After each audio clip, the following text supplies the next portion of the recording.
I was learning so much about natural products and supplements through working at Jack Health, and I kind of had this like really awesome playbook on marketing. And I was like always interviewing customers while I was there and finding these like really cool gaps and opportunities in like the natural health space. And I always felt like supplements had incredibly boring marketing. Yeah. Like if you walk down just whatever like grocery store right now, you'll see like, oh, magnesium glycinate, these like Nature's Bounty type bottles, or these like random like crazy stickers with like metallic font or whatever, and it's like D3 and like CoQ10, and like the average person just like doesn't understand what that means. It's like, yeah, sure, at this point people are getting a little bit more educated, but no one can like navigate their way through a supplement aisle. They like none of the labels show you what benefit it's for. Like, oh, this is really good for like whatever nerves and anxiety or like focus. That's so true. Because now that I'm walking by, like I'm thinking like what I know, maybe Kirkland or Jameson for vitamins and supplements, but very boring, very traditional. There hasn't been anything like really this generation. Totally, yeah. Yeah. So eventually I was like, okay, I kind of need to start my own product. I like have this platform where I can get a lot of really good early customers, which is TikTok. Mm-hmm. I have this kind of like foundation of growth knowledge from being at Jack Health, where I can like kind of hit the ground running pretty quickly, and I have access to kind of like formulate something really well. Like there was like pharmacists I knew through that, and I just kind of like learned how to develop products through being there. So I was like, I'm just gonna kind of take a swing and build something on my own. I tried a few different things. So LuckyLad is a company now, but initially I was going to try to put supplements in Keurig cups. And, cups. Those like coffee pods. And I was like, oh, Athletic Greens is blowing up. What if you put a multivitamin in your coffee? Oh, yeah. Interesting. But like it turned out that just like most vitamins are so acidic in their taste, and like coffee so acidic, it just tasted so gross. And then I tried to make a coffee syrup with multivitamin in it. And then I just couldn't get the like texture right. And then like no one like to kind of cut the acidity of supplements, you need it to be a citrusy flavor. I was like, no one wants to put like pineapple flavor in their coffee. Mm-hmm. So then eventually I was like, what am I good at? I'm good at kind of like understanding this like younger Gen Z voice. Yep. That's always what I was good at Hawk. I was like, I'm really able to like understand and help brands kind of like communicate to this younger Gen Z audience. I'm Gen Z, I'm 26. I was like, what are some like kind of like unique health problems that are super relevant with Gen Z? I was like surveying people, I was talking to friends, I was researching online. There were hangovers, there was gut health, there was like a few different things going on. There was sleep, like everyone's sleep sucks. So I was like, there's nothing really good out there for hangovers. Yeah. I was like, a lot of people are using electrolytes and like liquid IV and like Pedialyte. Salt and water for me. Salt and water, yeah, exactly, like minerals and stuff. And it's like, that does a little bit in the morning to like kind of help replenish your minerals and like help you feel a little bit more alert and awake. But ultimately, it doesn't do anything for your liver or your brain. So it just doesn't work. So I was like, I like to drink. I'll like kind of experiment on myself for a few months and like see what I can do. I was like researching about all these all natural ingredients like DHM and prickly Wait. pear. So did you make this? You were like Walter White lab man. Brother. Really? Yeah. So I thought you hired a company to do this. No, you were out there testing stuff on yours. You're the mad scientist. So you know what? I like started going out and finding manufacturers to make this for me because that's how I thought it worked. I thought you just go like, hey, manufacturing make facility. this. Yeah. I want this thing for hangovers. I want it in a gummy orange flavor. Like figure it out. Yeah. Like make it for me now. That's like not how it works at all. Or like maybe it does if you're like paying these guys crazy amounts, but first of all, there's like not a lot of products on the market for hangovers. So like the ingredients that I was working with weren't really like off the shelf stuff that these like labs could work with. Mm-hmm. So I was just kind of like, okay, I have to compound this thing on my own. And then I got to bring it to someone to make and manufacture for me. So dude, I was like watching More Plates, More Dates videos, Andrew Huberman. I'm like every source possible. I'm like researching. I probably like, I read everything about hangovers and these ingredients. I like tested all these things on me, like DHM, prickly pear, B vitamins, everything, electrolytes, every single product for hangovers I bought and used at some point. I just want to put one thing clear. This is the guy that in university self-proclaimed did nothing, didn't want to study, didn't want to do anything. But the moment something is actually interesting or fascinating, Totally. You're diving right in. 100%, man. Hours and hours and hours. And I was like, so now I use a Whoop band, but I used to have an Aura ring on my finger. Yeah. Is that better, by the way? I like this way better. It has way more metrics. You should definitely get it. How much is it? It's like weird. It's like a subscription. I think you pay like $50 a month, and they just like send you the band. But it's just like you pay for the app, the subscription. Kind of down. That's pretty dope. Get it. It's a game changer. What's it called again? Whoop. Whoop. Can you please sponsor this? Yeah, sponsored by Whoop. I'll freaking whoop you. That's what my mom's saying. Yeah, brand deal's done. All right. So anyways, I was like testing a lot of stuff on my Aura ring. So I was like, I would like go out like blackout with my friends, and then I'd be experiments purposes. Just a little bit of R&D. And I'm like, let me test like different doses. Like DHM's the main liver detox ingredient, but I would like test different compounds. I'd like put different pills together. I'd cut them up and like dose them differently in powders. I was really like doing this in my apartment on my own. Like if this was like taken out of context, what you just said, yeah, like, this guy was just like powders, powders, mixing different powders. Beakers. So I was experimenting with different stuff. I eventually found, and then I eventually kind of refined my process a little bit and was like consulting with food scientists and experts and like people who knew what they were doing. And I basically put these 3 ingredients together that were the most efficacious. So there's DHM, which is a liver detox, prickly pear, and milk thistle. So like kind of combined all these things. They like detox your liver at night to help like kind of metabolize your alcohol while you sleep. And then it just kind of like helps replenish fluid in your brain. So you kind of wake up feeling a little bit more alert, antioxidates your body.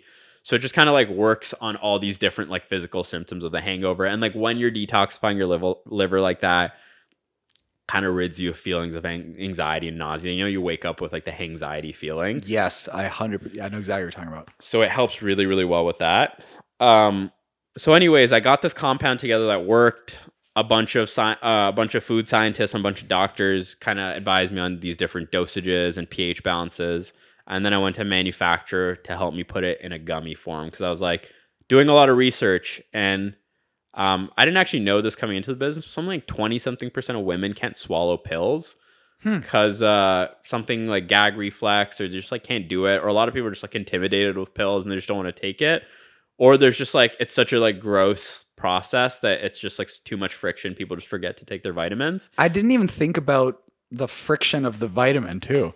So you were literally going at it. And did your time at Jack Health help you kind of in this world? Because it's like health supplement kind of deal. It like Jack Health really forced an analytical brain onto me, which is not natural to me. Mm-hmm. Everything was super calculated while I was there. It's like you're launching a new product. It's like interview 100 customers first, like put together a report of why this thing will work, do some financial modeling of like what the market size for this thing is. It's like based on a product we've launched in the past, why would this next thing work? Or like kind of benchmark it to something else. So it's like all that stuff is actually like, why can't I just like think of something cool and do it? And it's like, no, like you have to go through this process. So it like really regimented me to like force me to think that way, which I'm like super grateful for. But yeah, and then like the hangover thing also is really cool to me because there's so much bullshit in supplements where it's like, dude, I have like 50 supplements in my cabinet right now. Maybe some are working. I get my blood work done sometimes. It's like, I guess it's working. But I was like, if I'm going to sell something online, I'm going to put it on subscription. I want people to buy it frequently. It needs to work after the first time they take it, or else they'll never give me a second shot. So that's why this hangover thing was really, really, it's like you drink at night, you take it, you wake up, and it's like abundantly clear that it worked. It's not like, I guess I feel a little bit better, I guess. It's like, no, either you're hungover or you're not. So I wish we had it here so we could like do a little ad for it too. Yeah, maybe you pop up some visual of the tin or something. Pull one up, Wajibad.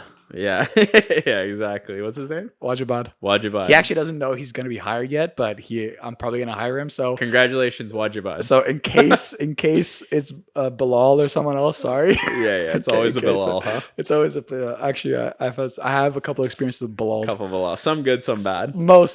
Some actually exactly that ratio. Oh yeah, 50-50s with Bilals. Yeah. Well, we'll see what happens with your editing. But anyways. By the way, we got about like 10 minutes here. 10 more minutes. Cool. Yeah. So anyways, like kind of formulated this product. was like doing a lot of testing. So I was like manufacturing it. It was taking forever to launch. I was promoting it a lot organically on my platform on TikTok and getting a lot of feedback. I was selling pre-orders. And yeah, eventually like it got to this space where I was like, I just got to take a swing here. It's either going to work or it's not. And I put my tail between my legs and asked for my job back. So Did you validate the product first before spending money on it, or did you do all the work up front but just assume there was a market for it? yeah, so a lot of assumptions, but also I formulated it and I made the product before I paid for my purchase order. I made a website. So I made a landing page. It's not the page I have right now, which is my full site, but I had a landing page up and I made it seem like it was a product that was available to purchase. Mm-hmm. And I would push people to this landing page for my TikTok. I'd show samples like as it's a real product. It's not like a bullshit render. And I wouldn't do like, this is a pre-order. So I'm like, that's not really like a good gauge of, because I was like, pre-order, it's like I don't think a lot of people are going to do pre-order because it's kind of this like Kickstarter mentality. It's like, am I going to ever get this product? I'm not like, I don't know this guy well enough to support his business. And I didn't want to do an email wait list because I'm like, anyone will just drop an email. That's not the same as a purchase. So what I did was I made a website with like renders of this product, making it look like you can buy it and it's like the store is available. And I was just pushing people. It's like, yeah, I've launched, like it's available to purchase.